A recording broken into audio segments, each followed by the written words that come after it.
Баршаңа сәлем, бұл Сарбала YouTube арнасы. Біздің кезекті кино шолу шығарылымызға қош келдіңіз. Бірер сәттен соң көп аяқты адамдар жайлы фильммен танысатын боласыздар. Ал оған дейін Сарбала арнасына тіркеліп, лайктарыңызды басып қойсаңыз болғаны.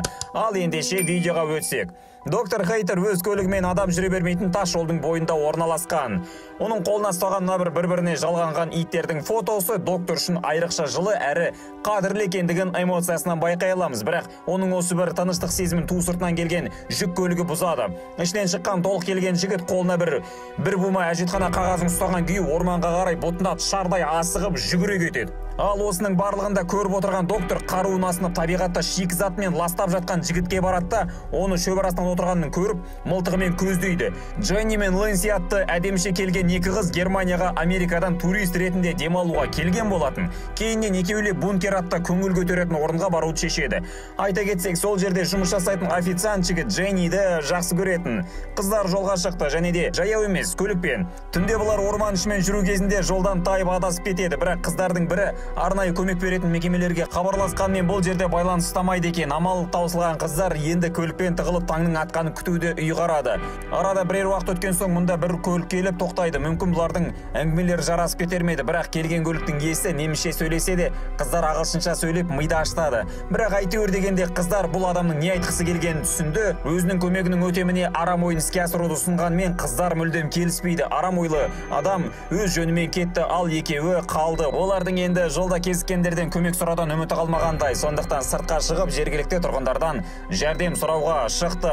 Орман ішінде толықтай еніп кеткен бұл екеуі аракідік ұрысып талады. Денелерінен әлдер кетіп шаршаған соң орман ішінен жарықты байқап, қараңғыдан жарыққа қарай ұмтыла жүгіре кетеді. Барса бір үй тұр. Осы кезде жаңбырда жауып бастады. Екеуі көп ойланбай үй иесіне соғу шешеді. Ал үй айналасында мына бір тақтайшада менің сүйікті 3 үйтім деп жазылған екен. Есікті тоқылдатқан соң ішінен ашқан доктор Хейтер қыздардың түрлеріне қарап, үйге бір ойланып кіргізеді. Қыздар жағдайларын айтып, эвакуатор шақыруын сұратады.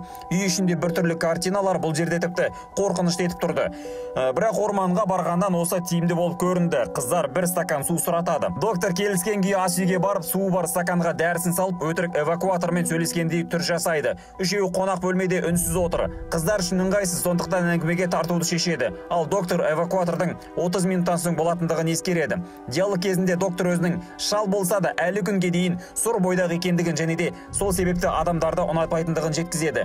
Осы сөздерді естіп үрейленген қыздар стаканын құлатып, өзінің ебедейсіздігімен көзге түседі. Ал доктор бұл ісі үшін қатты ашуланып қыздың бетіне ұрысып жібереді. Кейіннен екінші су әкелемде сылтау іздеп орнынан тұрғанда, қыздар екеуміз бір стаканмен ішеміз деп жауап береді. Сонда да доктор суды сүртуге сүлгі аламын деп бұл жерден шығып кетеді. Ал негізінен сол фильм басындағы фургоннан шыққан толық жігіт жатқан жерді бір тексеруге кеткен болатын. Және де ол жерден құрғыл қайтпайтын деп шприціне толтырып дәрісін құйып алады. Ол осы уақытта бұл жерден тез кетуді ойлап отырған қыздар суларын тез ішіп тастайды. Суды түйедей сүмірген Дженни әлсіздік сезініп диванға құлай кетеді. Ал осы кезде мұнда қолына сүлгі ұстап келген доктор оның суға қосылған дәрінің кесірінен осылайша болған ашық айтып береді. Лэнси қашуға тырысуда дәрінің әсерінен ол да әлсіреді. Ал доктор болса қыздың желкесіне шприцін тығып Лэнсиді де ұйқыға жібереді. Әйтеуір дегенде түн бітіп таң атты. Доктор түк болмағандай таңғы асын ішіп отыр және де қыздардың жеке құжаттарын жойып тастайды. Ал бұл уақытта есін жиған екі қыз өздерінің медициналық бөлмеде байланғандықтарын біледі. Ал бұлар жатқан жердегі үшінші тұтқын бұл фургон иесі толық жігіт болатын. Қыздардың айғайлағаны мына келген доктор дым естімегендей мән бермейді. Кейіннен толық жігітке келіп өзінің жоспарына сәйкес келмейтіндігін айтып, оны өлтіре салады. Мұндай оқиғаға куә болған қыздар қорыққандықтарынан бұтына жіберердей болып ақырады. Кейіннен доктор тез арада жаңа еркекті табады және де ол доктордың жоспарына келеді. Үшеуін қатар жатқызып өзінің кезіндегі керім хирург кезінде бірігіп туылған балаларды айырумен айналысқанын айтады. Ал қазір зейнетке шыққандықтан диванда жата бермей осы бір ісін керісінше адамдарды қосуға өзгерткісі келеді. Оның алғашқы мұндай операциясы 3 итіне жасалған екен. Ал осы жолғысы тіпті миға сыймайды. Былайша айтқанда бұл үшеуін бір-бірінің құйрықтарына жалғап бір адам етпекші. Оның үстіне асқазандарын да қоспақшы және де тізелерін еңбектеп жүруге ыңғайлы етпек. Осының барлығын баяндап болған соң доктор кәріс жігітін ұйықтатып тоқтатып, операцияға дайындай бастайды. Дәл осысын Джейниға да жасайды. Ал Лэнси оның бос емес сәтін пайдаланып, пісімен байлауды шешіп, бұл жерден қашып кетеді. Бірақ қашу барысында ол өзінің қансыраған қолын байқамайды. Қыздың ісіне ашуланған Хейтер дәрілерді бір теуіп жібереді. Лэнси доктордың үйіндегі бір бөлмеде тығылып отыр. Ал доктор болса, қызды қанның ізі арқылы тауып есікті ашуға тырысуда. Лэнси тілін тістеп, дыбыс шығармай отыр. Кейін бәрі тынышталып қалды, бірақ қыз басқа жол іздеп пердені ашып қалған сол еді. Алдында мылтық ұстаған Хейтерді көріп, үрей ұшады. Доктор әйнекті мылтық сабымен сындырып, қызға қарай талтаң басып келе жатыр. Лэнси соңғы сәтте есіктің кілтін ашып, дәліз арқылы есікпен барып бәрменмен қашуға тырысуда. Ақыры аяғы бассейннен бірақ шығады. Суға түскен қыз барынша батпауға тырысып, су үстінде қалқып тұр. Ал мұнда мылтығымен келген доктор оны дәрі салынған мылтығымен атпаққа тырысуда. Қыз оның оғына тимес үшін су түбіне сүңги кетті. Ал доктор қызды сындыру үшін оған бір оқиғасын айтып береді. Доктор 3 итті қосар кезде осы Лэнси секілді қашқан бір итті әдейі жаза ретінде дәл осы ортасына қойғандығын айтады. Егер ол Лэнсиді ұстаса, оны да ортасына орналастырады. Бірақ қыз үшін оның қолына түскеннен өлген артық болып тұр. Су астында демін соңына дейін сақтаған Лэнсидің шықпайтынын білген доктор бассейннің қақпағын жабуды шешті.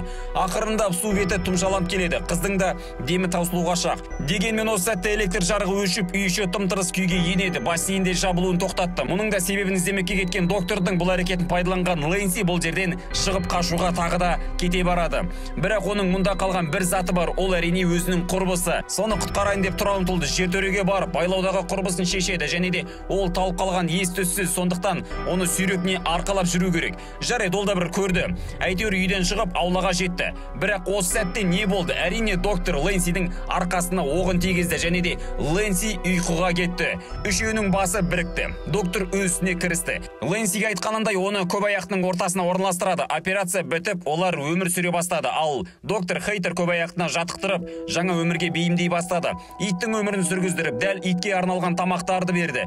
Газетті есіне әкелуді де үйретті. Кейіннен Джейни мұндай санитарлық жағдайға шыдамады. Оның ішкі организмінде инфекция таралған екен. Оның осылай ауырып қалғанын білген доктор қызды сауықтыруды ойлап, басын ауыртқанша оның орнына жаңа адам табуды жөн санады. Бір күні доктор Хейтердің үйіне полицейлер келді. Олар домофон арқылы подвалдағы доктормен байланысқа шығады. Ол осы сәтте жіберіп алмас үшін көбаяқтың алдыңғы мүшесіндегі жігіт бар дауысымен көмек сұрап айғайлайды. Бірақ доктор телефонды қолмен жауып, дыбысын өткізбейді. Одан соң өз киімін ауыстырып жоғарыға есікке қарай барады. Бұл екі полицейдің есімі Клансер мен Воллер. Олар да үйге кіргізгеннен соң олар докторға осы маңайда із-түзсіз жоғалған адамдарды іздеп жүргендіктерін айтады. Олар осы үйдің маңайынан қыздардың көлігінде тапқан болатын. Ал доктор бұл екеуіне үйден көп уақытта шыға бермейтіндігін, көп уақытта зерттеумен айналысатындығын жеткізеді. Кейіннен полицейлерге су ішуді ұсынады. Олар да қарсы болмайды. Доктор ас үйге барып, су толы стаканға дәрісін салып жібереді. Бұл уақытта төменге жігіт көмекке сұрап айғайлап жатқан болатын. Бірақ оны естір құлақта болмады. Жоғарыдағылардың барлығының арасында болған диалог кезінде детективтер доктордың үйінен үнемі айғай дауыстары шығатындығын және де жоғалған фургон иесінің көлігі дәл осы доктордың көлігінің жанынан табылғандығын алдыға тартады. Олардың ойларынша доктордың жоғалғандармен қатысы болуы мүмкін. Осы сәтте доктор ашуланып әкелген суын оларға күшпен ұсынып, одан кейін үйден кетуін талап етеді. Ал детективтердің бірі стаканды сындырып, оны тоқтатады. Ал Хейтер өзінің бұл ісі үшін кешірім сұрап, нервқа қарсы дәрімді ішіп келейін деп кетіп қалады. Доктор подвалға түсіп, көбаяқтыларға Джейнидің орнына жаңа адам тапқандығы мақтанышпен хабарлайды. Кейін сынған стаканның қалдықтарын сүртіп, жинау барысында детектив жертөрені тексеруге рұқсат сұрайды. Ал доктор олардың Орлер жоқ екендігін айтып, келіспей қояды. Бұлардың арасында қайта дау шыға бастайды. Bir кезде сүрткен сүлгісінің арасынан доктордың шприці көрініп қалады. Хейтер мұны қан ауруына қарсы инсулин деп айтып ақталғанмен детективтер сенбейді және де енді олармен міндетті түрде жертөрені тексеруге шешті. Бірақ ордер жоқ болғандықтан бөлімшеге барып, ордерін алып келуге кетті. Доктор тез арада жертөреге түсіп, көбаяқтыларын жасыруға тырысты, бірақ оларды таппады. Іздеу барысында олар жасырынған жерде көбаяқтының жігіті доктордың аяғын медициналық пышақпен жаралайды. Жерге құлаған доктордың құлағын тістеп тастайды, бірақ оны толықтай өлтіре алған жоқ. Көбаяқта қашуға тырысып, баспалдақпен шығуға және де бірін-бірімен ажырай бастады. Жүру барысында әйнекті сындырмақ болғанмен бұл уақытта доктор бұларға жетіп қалған екен. Мұны көрген жігіт өзінің тамағын өзі кесіп жібереді. Бұл кезде үйге полицейлер ордерлерін асынып келіп қалған болатын. Домофон арқылы хабарласқанмен бассейнде оларды қару асынып күтіп тұрған доктор есікті ашпайтындығы белгілі болды. Олар ішке кірді және де жоғарыда көбаяқтыны кезіктіріп өте жаман әсер сезінді. Полицейлердің бірі бассейн бөлмесінде тығылып қалған докторды тапқанымен атыс барысында өзі бірінші өледі. Кейіннен келген екінші полицей де бірінші болып екі оқ жегенімен өзі өлер алдында бирок пен доктордың миын шашып жибереді. Осы кезде жоғарыда көп аяқтының екі қызы бірін-бірінің қолынан ұстап жылауда. Және де Джейни де ауруынан көз жұмды, Лэнси жалғыз қалды. Бүгінге осы амандықта жүздескенше аман сау болайық. Сіздермен Сары бала YouTube арнасы арнаға тіркелуді ұмытпаңыздар. Лайк баспаңыздар. Аман сау болыңыздар.